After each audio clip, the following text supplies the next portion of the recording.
Welcome to This Explainer. Today we're diving into a trillion-dollar mystery that is hiding right in plain sight, probably in a downtown area near you. You know when you walk through a major city, look up at those gleaming skyscrapers? Everything seems completely normal, right? But behind those massive glass facades, there is a slow-motion financial earthquake happening right now. We're going to unpack this incredible story of empty buildings, extremely patient bankers, and the quiet, terrifying arithmetic that nobody in the financial sector really wants to say out loud. To really grasp the sheer, massive scale of this crisis, we actually need to start small. I want you to picture a standard 41-story office building. For the sake of our story, let's just call it 1200 Main. Now, it honestly doesn't matter which city it's in, because there is a 1200 Main in Chicago, there's one in Houston, Denver, Charlotte, you name it. If you walk down the sidewalk past this tower today, it looks perfectly healthy. You push through the revolving doors and the lobby is polished to an absolute shine. You hear the hum of the elevators running smoothly up and down. There's a skeleton staff of leasing agents sitting right there at the front desk, fielding calls. Nobody has come along and taped a cardboard, distressed asset sign to the front window. It looks totally fine. But make no mistake about it, 1200 Main is quietly hollowing out from the inside. When you look at the actual books, it is, by every mathematical definition, a financial ghost town. Let's look at the tale of 2 decades for this exact same building. Back in 2016, 1200 Main was an absolute crown jewel of the downtown market. It was appraised at $310 million. It was financed by a syndicate of regional banks and a massive pension fund, all of whom were completely confident in the economics of the time. And why wouldn't they be? They had cheap debt, rising rents, and massive corporate law firms happily signing 20-year leases. But fast forward to 2026. What happened? Well, that big anchor tenant, they did renew their lease, but only for half the square footage, all because of the shift to remote and hybrid work. Now, 3 of the top 5 floors are sitting entirely dark. The building's net operating income has just fallen off a cliff, down by nearly 40%. If an appraiser walked in today, they would value this exact same structure closer to $170 million. Now, think about that math for a second. That $170 million figure is so far below the original outstanding loan balance that the equity in this deal isn't just thin, it is completely, literally 100% gone, wiped out. Part 1. The trillion-dollar maturity wall. Okay, so let's zoom out from this single building because 1200 Main is definitely not an isolated instant. It's just a symptom of a massive, systemic, nationwide shift. $4 trillion. Let that number sink in for a second. That is the total amount of commercial real estate debt expected to mature between 2025 and 2029. It is a staggering, almost incomprehensible sum representing loans that absolutely positively must be paid back or refinanced over the next few years. To put this into perspective, back in the mid-2010s, real estate developers did exactly what cheap capital always encourages people to do. They borrowed aggressively. They locked in massive loans with terms of 7 to 10 years at those incredibly low, once-in-a-lifetime interest rates. Well, the clock on those 7 to 10 years has simply run out. The bill is officially due. What's really crucial to understand here is that this isn't a single one-day crash event. It is a massive, rolling wave working its way through our entire financial system. Think of it like a giant python trying to digest something entirely too large to swallow easily. You can just see the bulge slowly moving down the line. In 2025, we saw $957 billion mature. In 2026, we're looking at roughly $875 billion. But the real summit of this mountain, that is projected for 2027, where we hit a massive peak maturity wave of $1.26 trillion coming due in a single calendar year. In the industry, they call this the maturity wall. And right now, millions of commercial property owners are currently sitting in the driver's seat, accelerating right towards it. Part 2. The empty floors problem. Let's dive into the vicious arithmetic trap that these maturing loans are about to walk into. Because hitting a maturity wall is one thing, but hitting it in today's specific economic reality is quite another. The math on a refinancing spreadsheet today basically maps out a clear disaster. Check this out. When these loans were originated around 2016, interest rates were pinned near zero by the Federal Reserve, meaning a commercial mortgage carried a sweet rate of about 3.5 to 4.5%. Today, that exact same borrower has to go to the bank and refinance closer to 6 or 7%. Doubling the cost of your debt service is financially devastating all on its own, but it gets worse. Thanks to the massive post-pandemic behavioral shock of remote work, national office vacancy has surged past 20%. That is a 40-year high. So you have property owners being forced to refinance buildings that generate way less rental income at interest rates that are nearly double, producing overall valuations that have cratered by 30 to 50%. This compounding effect means the numbers simply do not work anymore. There's just no way to square the circle. Part 3. Extend and pretend. So this brings us to a massive contradiction. If millions of square feet are sitting empty and the math on the refinancing spreadsheet shows a guaranteed catastrophic loss, we have to ask a crucial question about how this system is actually handling this. If the building is essentially bankrupt on paper, why isn't the bank seizing it, right? If you've been reading financial headlines over the last couple years, you probably expected to see a massive dramatic wave of foreclosures. We had prominent Wall Street executives publicly predicting that between 500 and 1,000 regional banks would fail starting in 2025. By all logic, you'd expect to see bank-owned signs plastered on every single corner downtown. But instead, crickets. Nothing. We only saw a single small Oklahoma bank fail recently, and honestly, that was mostly due to internal fraud, not the commercial real estate market. So why isn't the bank seizing 1200 Main? Well, it's because the banking system has quietly deployed an institutional magic trick. Rather than forcing these massive fire sales that would absolutely lock in immediate devastating losses and potentially trigger a nationwide panic, banks are doing something else entirely. They're choosing a strategy widely known in the industry as extend and pretend, or sometimes it's colorfully called zombie lending. Here's how it works. When that massive loan comes due and the borrower throws their hands up and says, "I can't pay," the bank doesn't foreclose. They simply extend the maturity date. They might tweak the terms slightly, ask for a little extra collateral, but they essentially just give the loan more time. By doing this, the asset gets to stay on the bank's books as performing on paper. They are deliberately choosing not to crystallize the loss today. They're making a massive bet that if they just kick the can down the road long enough, maybe property values will stabilize, or maybe interest rates will fall, making the loss much, much easier to absorb later on. But let's be very, very clear here. These losses aren't entirely hidden. They aren't magically going away. They're just leaking out into the system in manageable, boring little increments.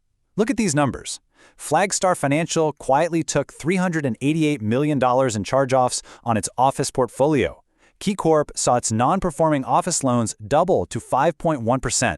M&T Bank flagged over $1.3 billion in what they call criticized loans, which is basically banking jargon for these are marked for potential trouble. And Wells Fargo publicly acknowledged they could lose anywhere up to $3 billion on commercial real estate over the next few years. The strategy here is brilliantly simple, really. Hundreds of institutions are absorbing these losses quarter by quarter, drip by drip. It is a perfectly controlled demolition exactly as intended, all to prevent a single, massive, headline-grabbing event that forces the general public to panic. Part 4. The shadow banking shift. Now here is the real twist in our explainer. Because this story isn't just about traditional Main Street banks anymore. The risk is actually quietly packing its bags and moving out of the sunlight. $1.47 trillion. That massive figure represents U.S. bank-adjacent lending activity that is now being handled by what we call shadow banking institutions. We're talking about private credit funds, mortgage real estate investment trusts, and even massive insurance company balance sheets. Over the last 2 decades, an enormous amount of commercial lending has migrated entirely outside of the closely regulated traditional banking system and moved right into these much less transparent entities. Let's move to the actual mechanics of this, because this builds a fascinating and honestly, somewhat terrifying loop. Step 1. A regulated regional bank decides they just do not want a toxic office loan on their books anymore, so they package it up and sell it at a discount to an unregulated shadow lender. Boom, their books are cleared. Step 2. The shadow lender takes on this risk. Because they aren't a traditional bank with everyday depositors, they face far less public scrutiny and way fewer disclosure requirements. The risk suddenly becomes practically invisible to the average person. But here is step 3, and this is the absolute kicker. How does that shadow lender actually fund its operations to buy these loans? It borrows money via massive credit lines from the exact same regulated bank that just sold it the toxic loan in the first place. This contagion loop is exactly what keeps federal regulators up at night pacing the floors. The risk hasn't actually been solved or removed from the system, it's just been relocated into the shadows, all while remaining quietly, invisibly tethered to the regulated banks through those massive credit lines. Part 5. A slow-motion regining. Naturally, whenever we start talking about hidden risks, toxic debt, and banking crises, everyone immediately thinks back to the Great Recession. 2008 is the trauma that permanently rewired how all of us view real estate. But what's truly fascinating is how completely different this current commercial real estate crisis is from 2008. If 2008 was a sudden, massive heart attack, 2026 is like a slow-motion, chronic ache. In 2008, the crisis was built on highly leveraged subprime residential mortgages. It was globally interconnected in a very opaque way, and it caused a sudden, systemic, overnight panic. The current crisis is built on commercial debt, which generally carries a lot less leverage. But more importantly, the strategy today is a slow bleed. It is localized to very specific metro areas and specific regional banks, and it's meticulously managed through that extend and pretend strategy we talked about. The banking industry learned a massive lesson from 2008. Sudden shocks destroy the entire system. So they have actively engineered this current crisis to be as drawn out, boring, and uneventful as humanly possible. And you shouldn't think for a single second that the government is sitting in the dark on this. They are fully aware. The crucial point is captured right here in the FDIC's own 2026 risk review. They explicitly acknowledge, out in the open, the high operating costs and elevated vacancy rates challenging borrowers. But the absolute key is that very last sentence. Banks have used loan modifications extensively to provide relief. In regulatory Fed speak, loan modifications is just a polite, official euphemism for extend and pretend. Regulators are fully aware of this practice, and they are actively allowing it, even encouraging banks to use these modifications. They are essentially colluding with the banking sector to buy time, heavily believing that a slow, manageable bleed is vastly preferable to a cascading, self-fulfilling system failure. But playing for time like this carries a massive, incredibly uneven risk. Look at this chart. Nationally, commercial real estate loans make up about 30% of total bank capital. That's a totally manageable number for the trillion-dollar Wall Street giants. They can absorb that. However, for smaller community and regional banks, commercial real estate concentration frequently exceeds 300% of their total capital. That means they have $3 of commercial real estate exposure for every single dollar they hold in reserve to absorb losses. This is wild because it means a massive nationwide crash isn't even required to wipe them out. All it takes is a handful of large loans in their own local, mid-sized city to go bad simultaneously, and they are done. The real danger here pools disproportionately in the exact institutions least equipped to survive it. Part 6. A global story wearing an American costume. And while our example of 1200 Main is a distinctly American building, completely shaped by uniquely American remote work habits, the financial roots of this tower actually stretch far across the ocean. Because global capital owns such a massive slice of this debt, the reckoning absolutely does not stop at the U.S. border. European and Asian institutional investors, like giant pension funds and sovereign wealth vehicles, hold massive positions in U.S. commercial real estate debt. Global insurers have long relied on the steady, boring returns of American office buildings to pay out their claims. Even Deutsche Bank's 2026 annual report explicitly flagged over 25.9 billion euros in opaque private credit and U.S. office exposure as a major red flag area on their balance sheet. So think about this. A permanent shift in how many days a week an accounting firm in Ohio works from home is actually quietly dinging the retirement funds of pensioners in Frankfurt and Tokyo. It's happening in increments too small to make the international front page news, but in aggregate, the impact is undeniably global. Ultimately, what we are witnessing right now is one of the absolute largest financial gambles in modern history. The entire banking system, backed quietly by federal regulators, is making a high-stakes, unstated bet. They're betting that if they just extend these loans long enough, the Federal Reserve will eventually drop interest rates significantly.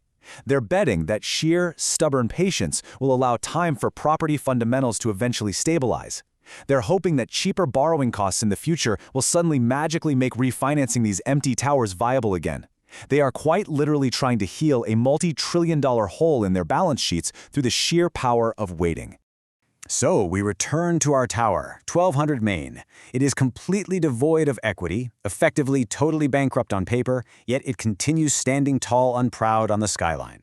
The elevators still hum, the marble lobby still shines, and the financial losses just accumulate safely, quietly, completely out of public view, tucked away inside loan modifications and complex shadow banking credit lines.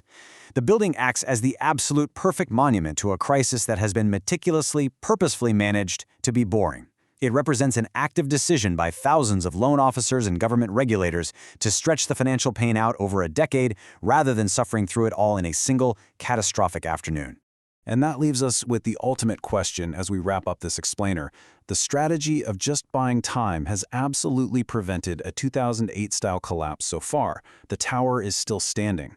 But as the peak of the maturity wall rapidly approaches in 2027, we are left to wonder, is patience alone actually enough to fix a multi-trillion-dollar hole in the skyline, or will time finally run out before the math ever works? It's a suspenseful, high-stakes waiting game, and the next time you walk past one of these quiet downtown giants, you'll know exactly what is silently playing out on the floors above you. Thanks for joining me on this deep dive. Let me know what you think of this whole extend and pretend strategy, and as always, keep asking questions.